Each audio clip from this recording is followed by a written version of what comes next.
Okay, I'm gonna tell you a little bit of a love story.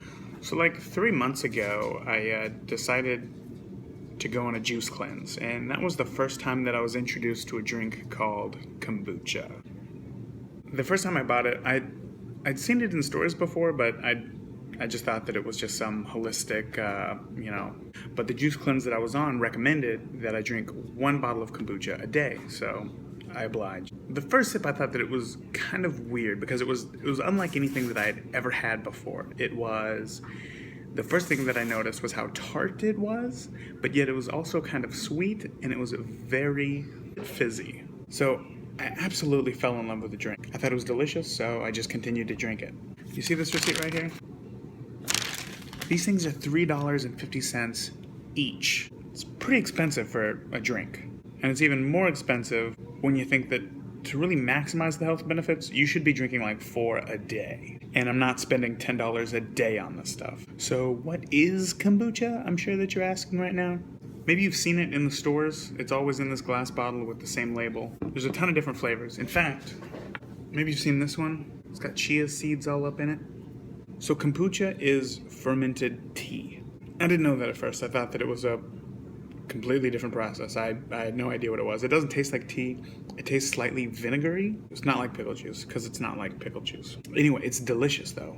But one day, a few weeks ago, I guess I was on YouTube, and one of the suggested videos was, and I don't know why, how to brew your own kombucha. So I thought, well, I brew beer, and that's not too hard, so let's see how hard it is to brew kombucha. It's ridiculously easy. It turns out all that you need to start brewing kombucha is a bottle of kombucha. You see these floaty things at the bottom?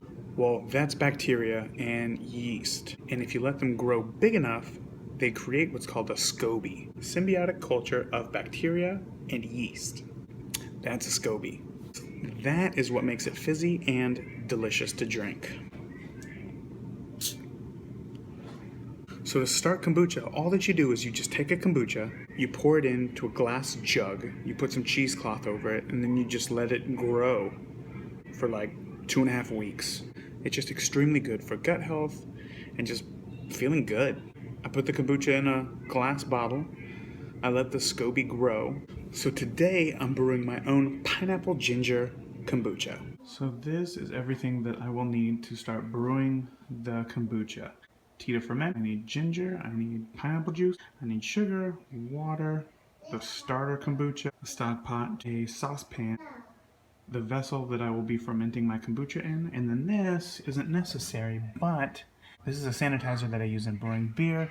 It's not needed. A lot of people just say that they just use boiled water, but I just want to be as safe as possible. Okay, let's get started. So first I'm going to start off by bringing 1 gallon of water to a boil. Okay, so after that comes to a boil, we're going to add 1.5 cups of organic, natural, raw sugar.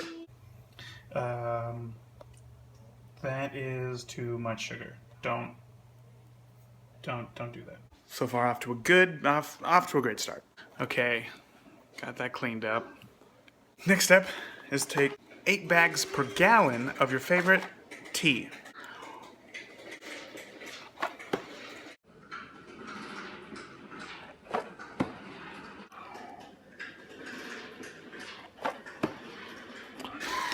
Now I have 3 sets of tea bags I'm going to throw into the hot water. Okay, we got this gallon of water rolling, so I'm going to take our sugar here and let me just give it a mix to dissolve all that sugar. Now that the water is no longer a rapid boil, we can add in our tea bags to steep. Now you just let the tea bag steep until it gets to room temperature.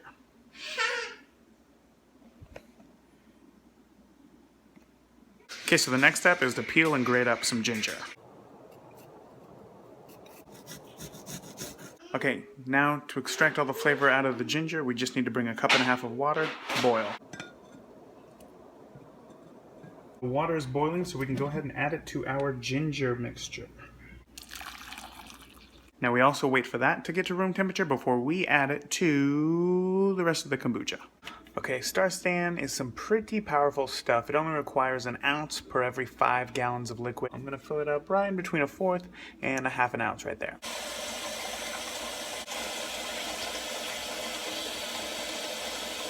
gonna go ahead and empty this thing out with the spigot. Now that this is empty, we're going to take our starter kombucha and then just pour the whole thing in there.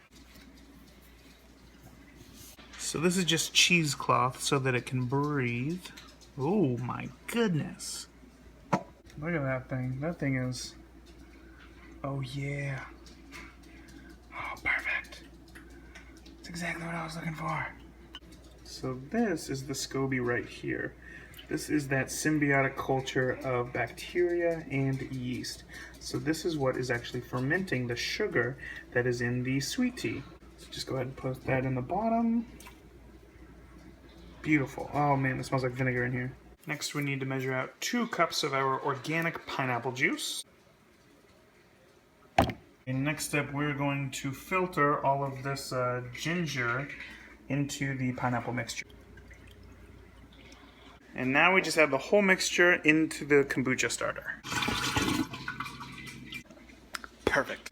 Okay, the tea is cooled down enough, so now it's time to take out the tea bags and then add it to our jar as well. Our cheesecloth, we cover the top of it after layered up a few times.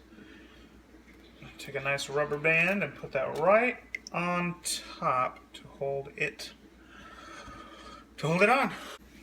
Now we just wait. Okay, so I went ahead and put the kombucha into my fermentation chamber in my garage. You don't really need a fermentation chamber, but it's convenient and it doesn't smell at the house. Where it's going to sit for the next 2 weeks, and then we're going to come out and taste it. Oh, wait. Charlie and I decided to go on a walk. He's kind of, you know, with the cold weather, been stuck inside for most of the winter so far. So anytime that we can get an opportunity to walk outside and stretch our legs, especially him, I will take it. Come on.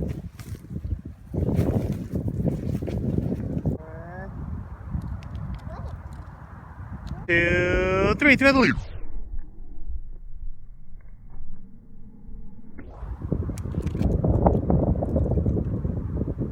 Is that cool? Okay, this way.